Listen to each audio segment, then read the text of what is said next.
Baiklah, kita teruskan Selamat Pagi Malaysia pada hari ini untuk kita berikan anda tips bagaimana untuk kekal sihat pada bulan Ramadan ini. Ramai yang bersukan, ramai yang bekerja, tetapi dalam masa yang sama kita berpuasa dan dalam masa yang sama untuk kita kekal sihat. Hari ini untuk bercakap mengenai perkara ini, saya sangat berbesar hati bersama dengan tetamu Dr. Hafa Ruzi Harun, iaitu pakar perunding perubatan dalaman UiTM Private Specialist Center UPSC.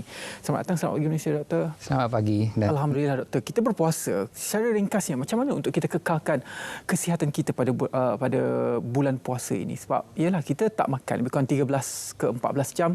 Kalau di luar negara ada sampai 16 jam, 18 jam. Kekurangan air mungkin. Bagaimana dalam keadaan situasi cuaca panas sekarang, Doktor? So, bulan Ramadan adalah bulan yang istimewa dalam kalender Islam. Namun jumlah masa di dalam Ramadan itu serupa seperti bulan-bulan yang lain. Oleh itu adalah sangat penting untuk kita mengetahui bahawa ada beberapa kekangan waktu yang dalam kita untuk mengejar mengejar amalan dalam bulan Ramadan. Kerana dalam bulan Ramadan kita berpuasa, kita juga bekerja, kita juga berulang-alik ke kerja, kita juga menghantar anak ke sekolah dan sebagainya. Dan dalam ketika itu kita meninggalkan makan dan minuman. Jadi adalah sangat penting untuk kita mengamalkan pemakanan yang seimbang supaya ianya memberi kita tenaga untuk boleh meneruskan aktiviti seharian tanpa gangguan yang drastik berbanding dengan bulan-bulan yang lain. Jadi dari aspek tidur pula, mungkin pada bulan Ramadan ini dia agak berbeza dengan bulan lain. Kita beribadah pada waktu malam, mungkin sedikit kekurangan waktu tidur. Adakah ia akan memberi kesan kepada keseluruhan kesihatan kita?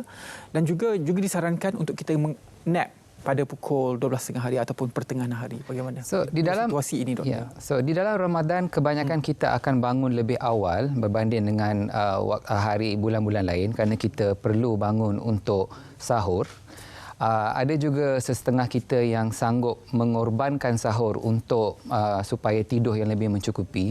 Namun sebenarnya sahur itu sangat-sangat penting untuk membantu kita dapat bertenaga pada keseluruhan hari yang berpuasa untuk recap, untuk menampung kekurangan tidur pada awal pagi dan juga lewat waktu malam, power nap atau afternoon siesta, tidur seketika lebih kurang 20 hingga 30 minit ketika waktu tengah hari, rehat waktu tengah hari itu dari segi saintifiknya dan juga dari segi hujah agamanya sangat membantu untuk kita kembali bertenaga sehingga ke tibanya waktu berbuka puasa.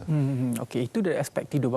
Bagaimana pula dengan aspek pengambilan air? Ada yang menyarankan untuk kita mengambil air sehingga 3.7 liter. Tapi kapasiti perut kita tidak boleh mencapai 3.7 liter pada satu ketika. Bagaimana untuk kita mengisi dan juga mengekalkan kandungan air dalam badan kita?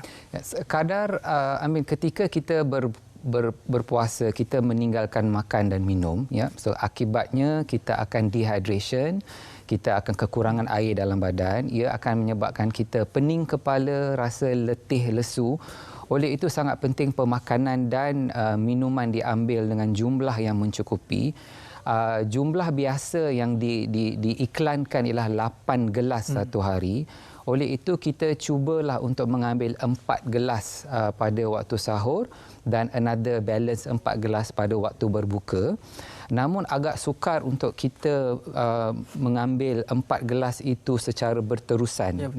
Oleh itu sips minuman sedikit demi sedikit pada waktu sahur itu lebih baik supaya jumlah 2, 3 atau 4 cawan itu dapat dipenuhkan sebelum bermulanya berpuasa. Dan apa sahaja kekurangan air yang diambil sebelum iftar, sebelum sahur itu kita ganti semula selepas berbukanya puasa. Ada yang menyarankan, kalau dalam bidang sukan, ada yang menyarankan untuk mengekalkan jumlah air dalam badan ini, atlet perlu mengambil salt stick ataupun electrolyte drinks. Adakah ia juga boleh disarankan kepada orang biasa yang tidak menjadi atlet ataupun tidak bersukan secara profesional ataupun secara lebih banyak daripada orang biasa? So, pengambilan minuman yang mengandungi nutrien atau isotonic drinks atau minuman isotonik yang mengandungi zat-zat tersebut boleh membantu untuk kembali bertenaga, tapi ianya bukanlah untuk semua semua mereka yang berpuasa. Ianya terutamanya kepada para atlet, mereka yang bekerja menggunakan kudrat yang lebih berbanding dengan orang biasa, mereka yang memerlukan efisiensi yang tinggi sewaktu bekerja. Jadi jawapan ringkasnya, ia boleh membantu seperti mana suplemen-suplemen boleh membantu ketika berpuasa bagi golongan yang terpilih. Okey. Ringkas dan padat jawapannya. Dalam situasi berpuasa ataupun musim berpuasa ini 30 hari ataupun 29 hari, ramai yang mengambil peluang untuk menurunkan berat badan, doktor. Itu biasa, perkara biasa berlaku. Jadi dalam menurunkan berat badan, mereka akan cuba menukar diet. Alang-alang berpuasa, okey, waktu inilah tak nak ambil nasi, waktu inilah nak kurangkan mi, roti dan sebagainya. Bagaimana situasi ini pula, doktor? Adakah ia boleh dikatakan ia akan menyebabkan kesihatan itu berubah secara mendadak, disarankan ataupun tidak situasi ini?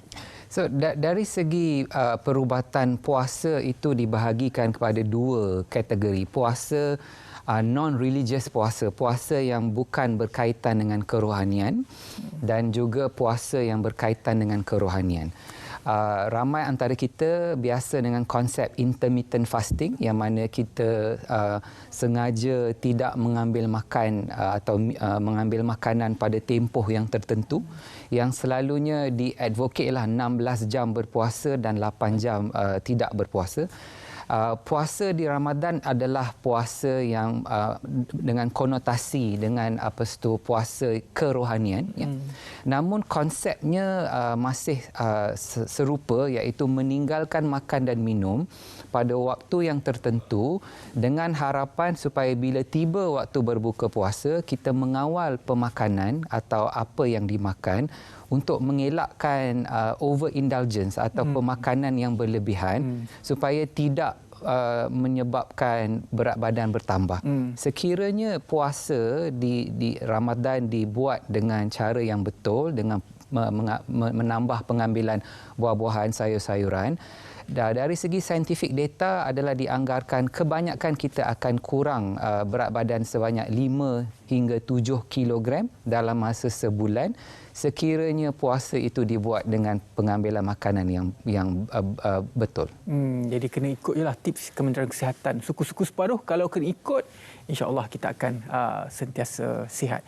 Dalam ini soalan terakhir saya, bila kita berpuasa, saya rasa ini banyak berlaku di kalangan kita. Apabila kita berbuka, mungkin nafsu itu banyak, kita nak makan, kita minum air dan sebagainya. Tiba-tiba perut rasa pedih. Situasi itu berlaku kenapa, doktor? So apabila kita berpuasa, kita meninggalkan makan dan minum daripada waktu sahur. Dan apabila tiba waktu berbuka puasa, kita ada rasa sense of entitlement. Kita rasa kita berhak untuk makan apa saja yang naluri atau keinginan kita mahu. Tapi sebenarnya kita perlu elakkan makanan yang berminyak, makanan yang tinggi kandungan gulanya, makanan yang penuh dengan garam, kerana ianya akan menyebabkan pencernaan makanan itu akan terganggu, ya. Ia juga akan menyebabkan kita rasa gembira seketika, tapi kita akan rasa sebu perut kemudiannya, dan ianya akan menyebabkan tidur pada malam tersebut terganggu kerana pemakanan yang tidak sihat. Sebaliknya, utamakan makanan yang ringan, yang tinggi serat seperti buah-buahan, sayur-sayuran, supaya kita akan kekal kenyang lebih lama keesokan hari. Jadi itu dia antara tips yang kita boleh berikan kepada anda semua ketika berpuasa ini. Sebenarnya dalam berpuasa ini dia lebih menyihatkan kita. Jangan jadikan satu alasan untuk tiba-tiba rasa sakit perut, gastrik dan sebagainya sampailah kita tidak berpuasa. Inilah masanya, setahun sekali Tuhan berikan masa ini dan anugerahkan Ramadan ini kepada kita. Terima kasih banyak-banyak kepada Dr. Hafaruzi Harun, pakar perunding perubatan dalaman UiTM Private Specialist Center UPSC, kerana sudi bersama dengan kita dalam berkongsi tips kesihatan ketika Ramadan ini. Baiklah, kita berehat seketika, kita kembali selepas ini dalam Selamat Pagi Malaysia.